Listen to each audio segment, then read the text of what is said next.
কেউ না কেউ আছে? হয়তো কালা হে আপনি কি আপনার বিএফ এর চাপে বললে শিকার আসলেন যে অনেক সেলিব্রিটি, আপনি এখন একজন সেলিব্রিটি, সেক্ষেত্রে তো অনেকে বলতে চায় না যে আমি আমার বিএফ আছে বা আমি কোনো রিলেশনশিপে আছি, সেইটা আপনি কি কেন স্বীকার করলেন?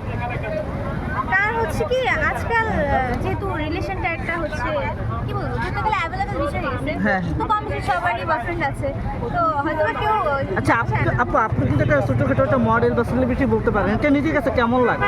সবাই আপনাকে চেনে জানে, সবাই আপনাকে দেখলেই বুঝতে পারে যে এই যে সেই আপু, আপনার সেটা কেমন লাগে নিজের কাছে? এটা কেমন? এটা আমার কাছে ভালো লাগে। সবাই বলে যে ভাইরাল কেক আপু, হ্যাঁ হ্যাঁ শুনতে বেশ ভালো লাগে।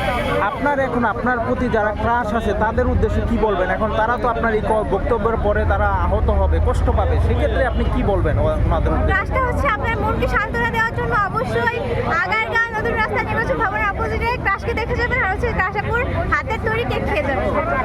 শুধু আপুর কেকেই ক্রাশ না, আপু নিজেও একটা ক্রাশ, কিন্তু সবাই দুঃখজনক ওনার বিএফ আছে, এর জন্য ওনার স্বপ্ন দেখা বন্ধ করে দেন।